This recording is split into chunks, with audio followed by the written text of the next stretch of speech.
Welcome back to Real Talk with me, Bowie, and Nathan Najib. Happy New Year to everyone. We're still in January, so we still have to wish everyone a Happy New Year. We hope you all had a great break, and thank you to everyone last year for the positive comments. You know, it's rare to find a channel where 95% of people are positive, and if there's any negative comments, hey, that's fine. We'll take that on board. So today I have 6 questions for Nathan Najib, and we're going to dive into a few economic and property trends affecting the market in 2025. If you want to listen to this podcast, you can do that on Spotify, Apple Podcasts, and also we upload this to YouTube as well. All right, Nathan, how you been? Happy New Year, Bo. It's good to be back. It's good to be back, man. We had a great break, and this year's gonna be great. We got Trump come in power, which is great for the economy. He's gonna make drill make petrol cheap, which means everything will run on that thing, right? On petrol, right? As soon as the drop of petrol comes down, everything across the every industry drops. So I think 2025, whilst we call it a year of stability, stabilization or stability or recovery, it's getting better. There's only one way up from here, which is probably a slight dip maybe, and then recovery. So it's going to be a good year. Yeah, that's a good segue into the first question. So our mate Chris Luxon, he recently came out and said New Zealand has slipped into a culture of saying no when it comes to growth. And if we keep it up, we'll keep going nowhere. We need more jobs, investment, innovation, exports, and talent. That's why we're going so hard on economic growth this year. Mm-hmm. So what do you think their plans are to help grow the economy, and how will that affect the property prices? Yeah. Let me explain this, because what happens is these left-wing lunatics, as Donald Trump would say, they talk about how they're going to help people, right? It's horrible. I've got my family who has been like, my father would be like a left-wing kind of guy, but he understands how horrible left is now. But what they do is they come in here, they say we're going to help the poor and the middle class, and those are the people they destroy. Look what happened when Labor was in government, right? Inflation went through roof, and inflation hurts the middle class and the poor people, right? The rich people get richer. So in this case, Luxon is talking about, he's talking about actually encouraging people to work and making more job available for people, making the economy better. What happens is, like, the people always say, like, they still come in government and the economy got worse. No, they help fixing their economy that the disaster was left for them. So they're cleaning everything up. They're trying to take off. Obviously, the interest rates made it harder for buyers to buy, and then now they're bringing it back. So the economy, it takes a little bit of time for the economy to recover, and then things come right. So with what he was saying is exactly true, right? There's so much like bureaucracy happening in the government. So they're trying to get rid of those. Like you said, we need to say more yes and less no. We've been saying no, and making it harder for people. And when we're making it harder for a developer, what does the developer has to do? They have to recoup the money somehow, right? So they pass it on to the buyer. Yeah. So if they make it easier for the developers, make it easier for investors, they will make it easier on the tenants and on the buyers. Yeah. So that's what he's talking about. And hopefully the culture of no changes to yes. Yeah. That's interesting, because they've already begun like trying to grow, and they've actually just recently released the new digital nomad visa to boost tourism in New Zealand. Look, I don't know what that's about, but... Well, essentially, people can come over here if they're remote workers, and they can have a digital nomad visa. Okay, good. Which is kind of popular in Portugal and things like that. So they're trying to boost the economy that way and bring more I guess, bring more revenue into the economy. Which makes sense. If they come in here and make their money here, get paid in their bank account, there's some taxes to be paid, or they spend money at least. Yeah. Excuse me, they spend money here. So it is definitely good for the economy. We need to stop losing money to Australia too. Well, losing people. Sorry. That's my next question. In 12 months leading up to November 2024, a record 127,800 people left New Zealand. That's a record, right? So how do you think That's a horrible the record. trend of New Zealanders relocating to Aussie will affect the housing market this year? That's a horrible trend, though, Bobby. Like, if we're losing people to the neighboring country, it's bad. So now it comes to the government, and what they need to do, they need to make it easier for people to be able to be able to, like, if I was involved in the government, I'll cut taxes, because that would be one of the way to keep people back in the in the country, because they don't do any good with tax anyways. Like, the government waste money more than actually they do any good with taxes, right? They actually don't need taxes to run the government, to be honest. But anyway, that's a different story. I think we need to make it more desirable. We need to pay.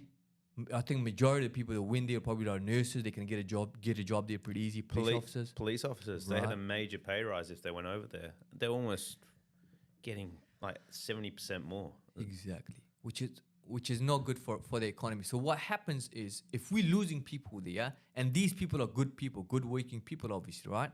Meaning that those people that was going to buy houses here, buy real estate here, put you investing money here, they'll be investing their money in Australia, which is bad for our economy, and we can't afford to keep on losing people. Yeah. Well, it's difficult to invest in housing in Australia, though. It's highly inflated. Sure. I mean, what goes up comes back down. And I'm telling you, we talk about this market here that's going to come back, and look at it now, and that's exactly what's going to happen in Australia. It just can't carry on, because if people can't afford to buy houses, then the house prices has to drop. Yeah, exactly. All right, next question. Despite recent cuts to the official cash rate and interest rates, New Zealand's property market remains tough. Sales volumes have risen slightly, but activity is still well below the levels we experienced, well, normal levels, and property values have continued to decline. So how are you seeing the recent changes in these interest rates influencing the New Zealand housing market? I think it was me and you might have had a conversation with the last market update that we did. We talked about that the recovery period takes time. And if somebody's hit with a baseball bat, which I've seen this many times, in the head, it takes time for them to recover. They got to clean their knees, they got to tidy up, they got to get back up. They're dizzy still at the moment. They're trying to save money. The drop in interest rate, the water that you're going to give to the person who's been knocked down by a baseball bat, it's not going to put him up straight away, right? It takes time for him to recover. Yeah. So that's where we are at. Like, we were in recession in December. They announced it again, and the economy is like, if you want to know about the economy, talk to business people. And I always talk to business people, like, how they feel about the economy.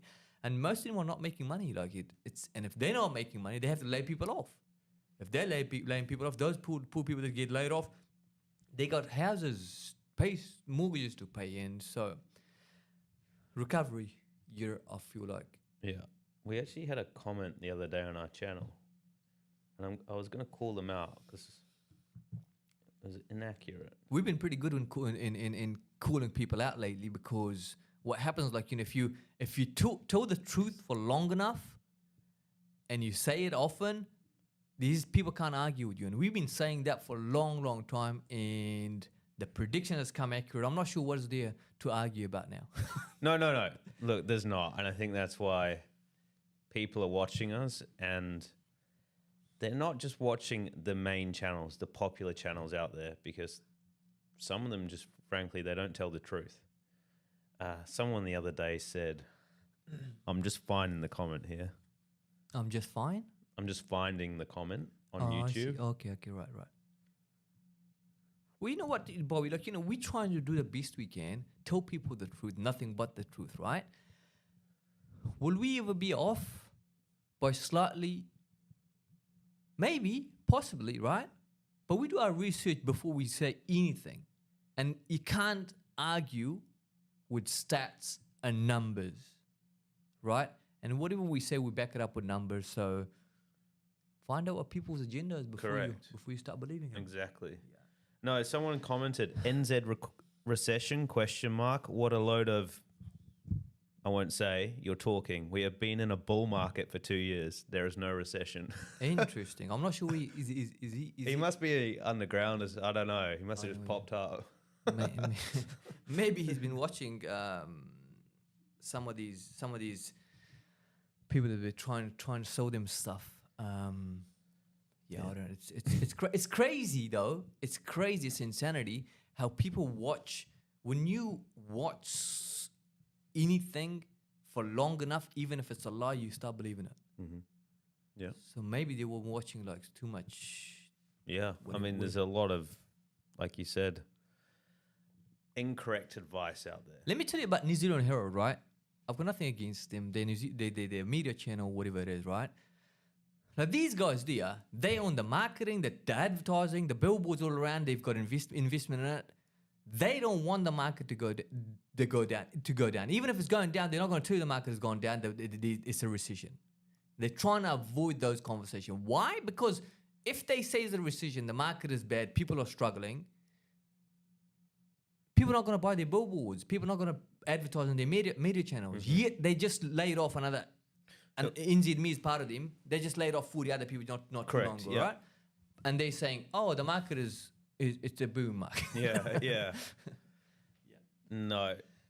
And if you want articles that are based on facts, we write them often. So head to najibrealestate.co.nz.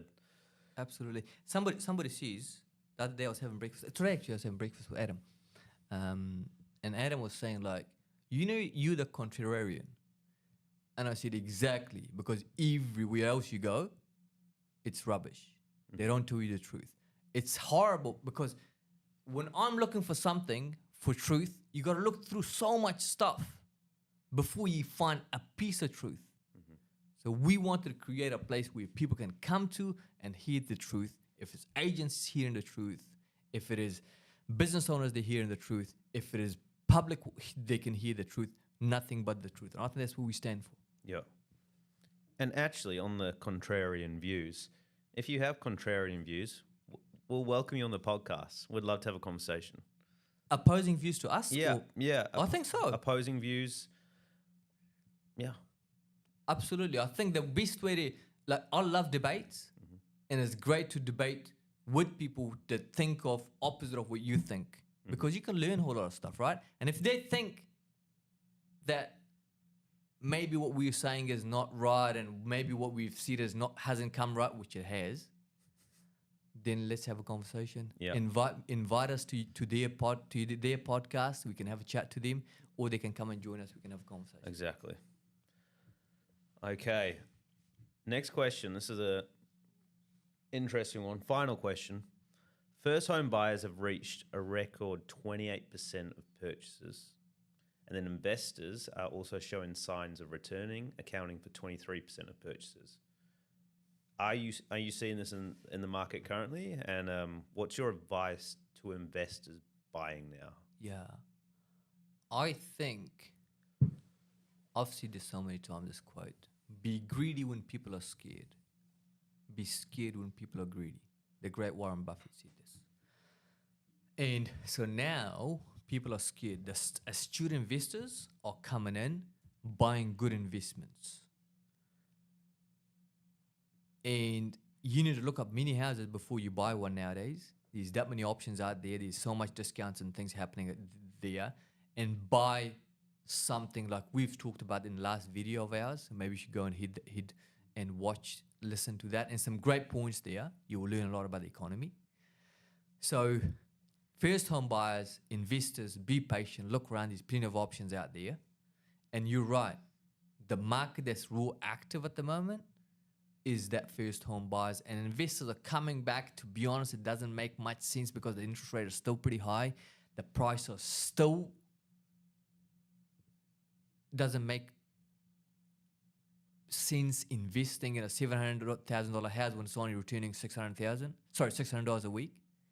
it doesn't do it justice. So if you look around these plenty of options, maybe you can buy a door upper like we got one which is under contract at the moment. One of our guilds has got one down Tuckers Road. That could be a real good, nice property, 3-bedroom house, nice and solid, needs a bit of work. And buying that, spending a bit of money and just renting out long term. And that's you buy at the bottom of the market and then let the market take care of it. Next 2, 3, 4, 5 years, you own a few houses. Happy days, you can do pretty much. Yeah, it's a good time to start looking and buying, right? Because you're going to benefit off that economic growth. All right. Oh, just with interest rates, what do you think they're going to do this year then? I just catching up. I'm not sure if you saw that. Steph was here. That's my account, my banking advisor. Right, yeah. And we just have a chat. She just reminded me. She said the new OCR is coming on the 18th of February. And we've got some loans coming available in the next 2-3 months. So we actually together decided not to fix because the interest rate is going to come back. Yeah. The last time I fixed the interest rate was 6.89, 6.99. So my interest rate are dropping by 1%. So what I'm doing from here on, I'm paying principal and interest. Yeah. So the interest rate, as the interest rate getting lower, I am not only reducing my interest rate from, let's say, 6.89 to 5.89, I'm also paying a little bit more principal. So if you can do that, it's great. Probably it'll be a little bit harder to pay principal as well as the interest. Yeah. But at the moment, if you're struggling, hold tight. The interest rate is going to come back. You can fix at 5.89 rather than 6.89, and I think it's going to be another drop in the next OCR. I suggest because, like I said, people are hurt. They're still dizzy. Yeah, ASB, they've got the lowest rate at 5.59% for 1 year. Oh, interesting. At the moment. Okay. That's the bank I'm with, but I didn't. Yeah, we'll lock that in next time. Right. Or whatever it is. Because I saw some articles saying next year the interest rate will go up again. But hey. Interesting. I don't think that'd be the case. And I would from here on I would fix it only 6 months maximum because only way is down from here. I think me and you had a conversation. I think the interest rate will sit around. I think around 5% will probably sit. You did say that. I was just about to ask that. What do you think is a healthy, sustainable interest rate? So 5%. I reckon around 5% is a fair interest rate because the market doesn't take off like crazy at 2%. The market doesn't get in trouble like at 7%, like it is now. Cool. Yeah. Great. All right. Thanks, Nathan. If you enjoyed this, subscribe, please. We're almost at 1,500 now. So it's been a lot of growth in the channel. Brilliant. And leave a comment. We release 3 videos per month. That's a lot of videos. We do appreciate the feedback that we get. Obviously, we're adding value to people. So if we are adding value to you, please subscribe, right? And share this with your friends and colleagues and family because people need to hear this, right? They do. All right, everyone. We'll see you in the next video. Thank you for listening.